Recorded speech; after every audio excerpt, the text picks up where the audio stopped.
Hello everyone, good morning to all of you and welcomes to GS by Neeraj sir. Guys, आज हम लोग देखेंगे चित्रकला प्रावैधिक। ठीक है, तो चित्रकला प्रावैधिक का सिलेबस कुछ लोग कंफ्यूज हैं, उन्हें मैं पुनः रिकॉल कराना चाहता हूं, क्योंकि विकर्ण मापनी उसी के अंतर्गत आता है जिसे हम लोग समझते हैं कर्णवत पैमाने के नाम से। ठीक है, तो कर्णवत पैमाना जिसे कहा जाएगा, उसी में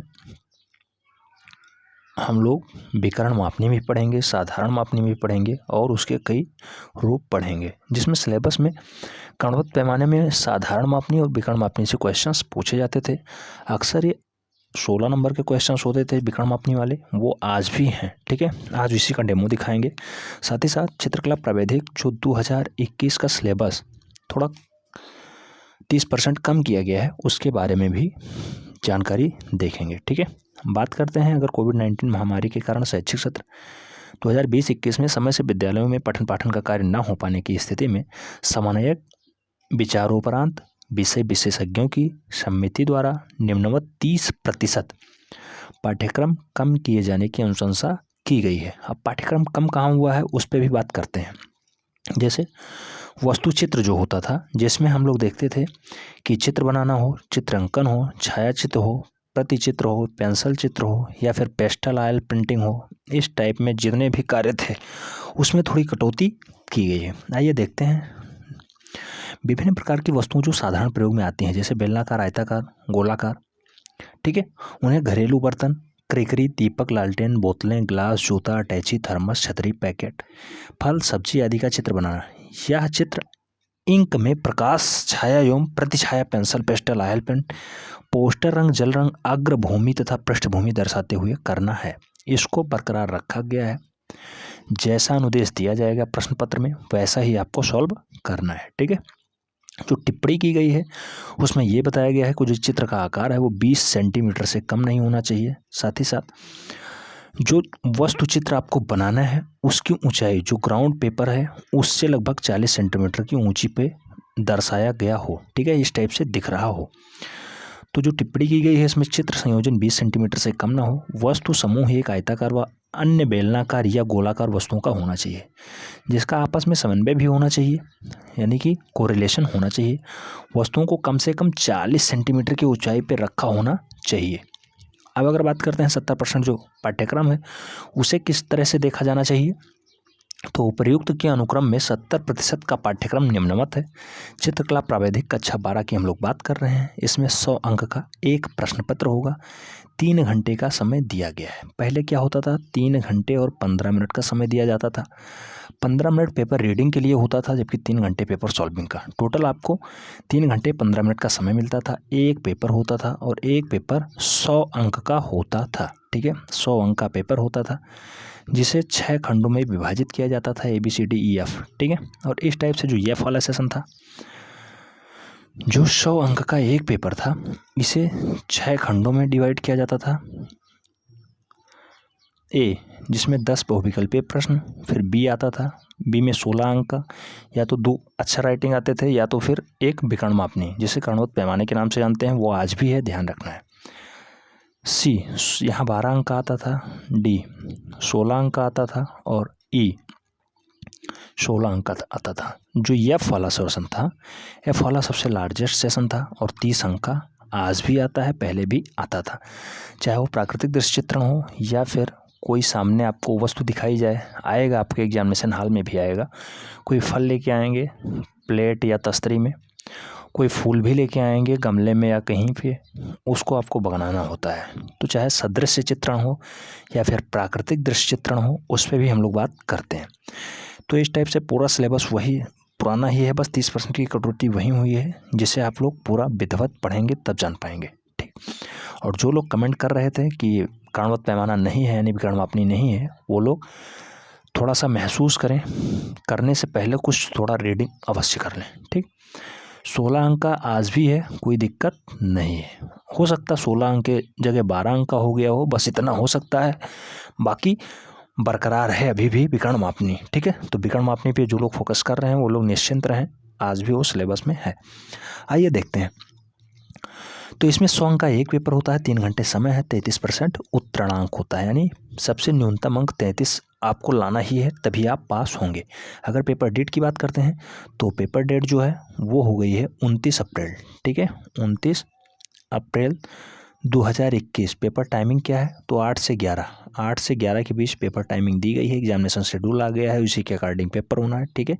मॉर्निंग शिफ्ट में है, ध्यान रखना है। 29 अप्रैल 2021 को आपको विधिवत परीक्षा हाल में बैठ जाना है। 8 से 11 के बीच आपका पेपर होगा, यानी आधे घंटे पहले आपको एग्जामिनेशन सेंटर पे पहुंचना है, अपना रोल नंबर चेक करना है, अपना रूम नंबर चेक करना है, उसके बाद उचित स्थान पे बैठना है, ठीक।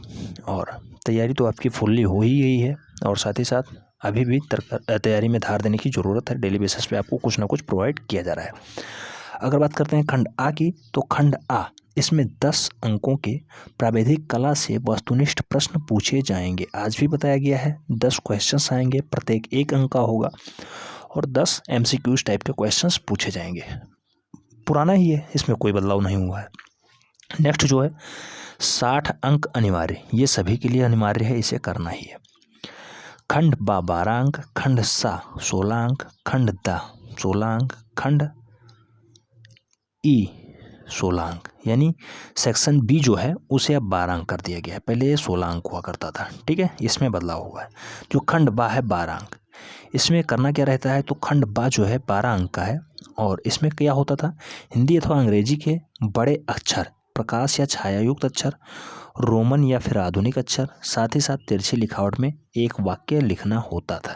जैसे प्रीवियस में कई बार क्वेश्चंस पूछे गए हैं, उन्हीं के अकॉर्डिंग पे ये क्वेश्चन सॉल्व होता है। जैसे एग्जामिनेशन शब्द आ जाए, या फिर लाइटर आ जाए, या फिर आर्ट आ जाए, या फिर हिंदी में अगर पूछा जाए कला आत्मा की अभिव्यक्ति है, या मानसिक विकास आ जाए, या फिर विकर्ण मापनी आ जाए। कई बार कई क्वेश्चंस रिपीट हुए हैं, इसलिए मैं कहता हूँ।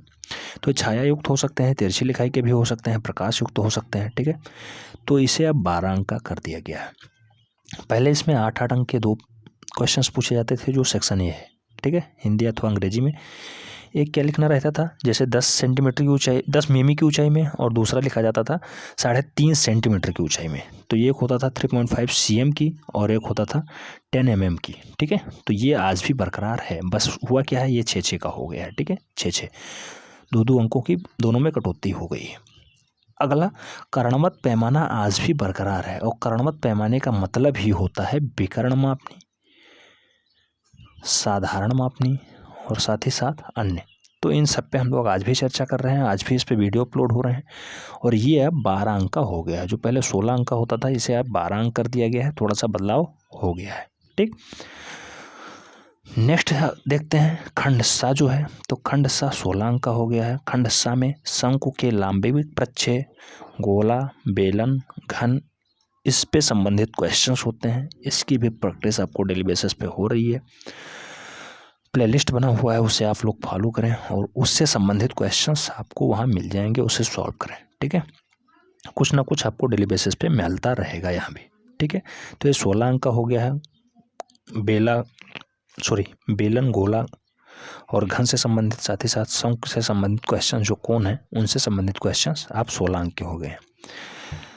खंड दा जो है ये 16 अंक का हो गया है। इसमें समपार्श्व से संबंधित, प्रक्षेप से संबंधित क्वेश्चंस पूछे जाते थे, ये आज भी विद्यमान है, और 16 अंक का है, ठीक है। एक प्रश्न सॉल्व करना रहता है, इसमें 3 ऑप्शंस होते हैं, इन्हीं में से कोई एक करना है। खंड ई की अगर बात करते हैं, 16 अंक का ये भी हो गया है। अक्षर एवं काष्ठ या फिर ठोस के सममितीय चित्र से संबंधित क्वेश्चंस आते हैं, 16 अंक का ये है। तो यहाँ पे हम लोग अगर देखते हैं तो 16 अंक का ये वाला सेशन हो गया, ठीक है। 16 अंक, इसे आप लोग आलेखन में जोड़ सकते हैं, ठीक है, क्योंकि अक्षर कास्ट में अक्षर बनाना होता है, चाहे अक्षर यल दे दिया जाए, अक्षर क्यू दे दिया जाए, अक्षर एच दे दिया जाए, अक्षर जे दे दिया जाए, ये हो गया कास्ट में बनाना, ठीक है। तो इसे सॉल्व करना रहता है। 16 अंक यहाँ हो गया, 12 अंक आप लोग सेक्शन बी में पा जाएंगे। तो 16, 12, 28 अंक ये हो गया। और पहले ये कितना होता था, 16, पहले 38 अंक का होता था, शायद 38 से अब भी ज़्यादा था, कम नहीं होता था, लेकिन आज भी 28 अंक का आलेखन है। तो इसमें कोई शंका नहीं करना है। साथ ही साथ 30 अंक का एक प्राकृतिक दृश्य चित्रण मिलेगा, वो भी आलेखन का ही भाग होता है। तो 58 से 60% आलेखन ही है। आइए देखते हैं। अब बात करते हैं खंड फ में। तो खंड फ में बताया गया है 30 अंक, पहले ही 30 अंक लिखा हुआ है, कोई एक खंड ही करना है जिसमें वस्तु चित्रण हो गया 30 अंक का, ये भी है, स्मृति चित्रण हो गया, ये भी 30 अंक का है, प्राकृतिक चित्रण हो गया, ये भी 30 अंक है, अथवा प्राकृतिक दृश्य लैंडस्केप 30 अंक का ही है। इन चारों में से कोई एक ही करना है। अब जो आपको उचित लगे वो आप कर सकते हैं। इसका सिलेबस बताया गया है। जैसे प्राकृतिक चित्रण में कनेर, गुड़हल, पेंजी, कलियां, डंठल, पत्ती, संपूर्ण पौधे के चित्र प्राकृतिक रंगों में छाया, प्रकाश एवं प्रतिछाया दर्शाते हुए बनाना है। जल रंग, पोस्टल रंग का प्रयोग कर सकते हैं। पौधे व पुष्प पत्ती के प्रत्येक अंग जोड़ना विशेष ध्यान रखना है। ठीक है, यह प्राकृतिक चित्रण हो गया, इसका सिलेबस बता दिया गया। या फिर दूसरा स्टेप आप कर सकते हैं स्मृति चित्रण। स्मृति में वस्तु चित्रण या प्राकृतिक चित्रण के साथ साथ स्मृति चित्रण सफ़ेद कागज पर प्रकाश में या फिर छाया में या प्रतिछाया में सहित निम्नलिखित वस्तुओं में से किसी एक का चित्र बनाना होगा। घरेलू बर्तन, क्रकरी, शीशे एवं एनलम, दैनिक जीवन से संबंधित छोटी छोटी वस्तुएं, या फिर सरल पशु पक्षी जैसे कुत्ता, बिल्ली, खरगोश, हिरण, हाथी, पक्षी, बत्तख, मोर, तोता, मुर्गा, कबूतर, हंस, इन सब की चित्र आप बना सकते हैं। इसकी नाप 15 सेंटीमीटर से अधिक नहीं होनी चाहिए। माध्यम पेंसिल या क्रेयॉन से बनाना होता है। 15 सेंटीमीटर में इसे डिजाइन करना है आपको। जो बड़ा वाला पेपर मिलेगा, पेपर चार्ट, उस पर आपको ये बनाना होता है। ठीक है, या फिर अगर आप प्राकृतिक दृश्य बनाना चाहते हैं तो उसके लिए भी आपको ऑप्शंस दिया गया है, ये भी 30 अंक का ही है। उच्चतर प्राकृतिक दृश्य जैसे उषा काल, मध्यकाल, कोई ऋतु प्रभाव जिसमें मानव, पशु पक्षी, झोपड़ी, आकाश का समावेशन हो, मानव भी हो, पशु पक्षी भी हो, झोपड़ी भी हो, आकाश का समावेशन हो, साथ ही साथ ग्रामीण जीवन की साधारण झांकियाँ भी उसमें दर्शाई गई हों। सामाजिक दृश्य हो, छोटे प्राकृतिक पृष्ठभूमि में बनाना है। मध्यम जल रंग, पोस्टल रंग, ऑयल पेस्टिंग व फिर कार्बन चारकोल। पेंसिल माप 25 सेंटीमीटर और 30 सेंटीमीटर के मध्य होनी चाहिए, यानी कि 25 से 30 सेंटीमीटर के मध्य ये भी आपको बनाना ही बनाना है। ठीक है, प्राकृतिक दृश्य चित्रण हो गया। अब लास्ट में जो पुस्तकें बताई गई है, कोई भी पुस्तक निर्धारित या संतुलित नहीं की गई है। विद्यालय के प्रधान विषय अध्यापकों से परामर्श से पाठ्यक्रम के अनुरूप उचित पुस्तकों का चयन कर ले। यानी कहने का मतलब ये है कि अपने विद्यालय में जहाँ पे आप पढ़ रहे हैं वहाँ पे आप अपने शिक्षकों से परामर्श लेने के बाद कोई भी पुस्तक पढ़ सकते हैं। पुस्तक के पाठ्यक्रम में भी कोई बदलाव नहीं हुआ है, सामान्यतः वही पुस्तकें अभी मार्केट में अवेलेबल हैं। कोई स्पेशल बुक इसके लिए अभी प्रिंटिंग नहीं हुई है। यानी जो प्रीवियस के भी बुक पड़ी हुई हैं उसे आप फॉलो करें और उसे अपडेट करें। साथ ही साथ जो नया सिलेबस अपडेट हुआ है जिसमें 70% ही आपको पढ़ना है, 30% जो घटा दिया गया है उस पर आपको फोकस नहीं करना है, 70% पे ध्यान देना है और पूरा सिलेबस यहाँ बता दिया गया है, उसी के अकॉर्डिंग आपको पढ़ाई करनी है। सामान्यतः वही क्वेश्चंस पूछे जाएंगे जो प्रीवियस ईयर में क्वेश्चन पूछे गए हैं। जैसे 19 हो गया, 20 हो गया, इसमें क्वेश्चन जो बने थे वहीं से क्वेश्चन बनने हैं और उतने ही अंकों के बनने हैं, उसमें कोई फेरबदल नहीं हुआ है। विकर्ण मापनी आज भी है, ध्यान रखना है। तो ये सेशन आपको कैसा लगा कमेंट के माध्यम से अपनी प्रतिक्रिया दें। अगर चैनल के साथ पहली बार जुड़े हैं तो चैनल को सब्सक्राइब कर लें, बेल आइकन को प्रेस कर लें जिससे कि नोटिफिकेशन आपको टाइम से मिलता रहे और आप वीडियो का भरपूर लाभ ले सकें। मिलते हैं नेक्स्ट वीडियो में, तब तक के लिए जय हिंद।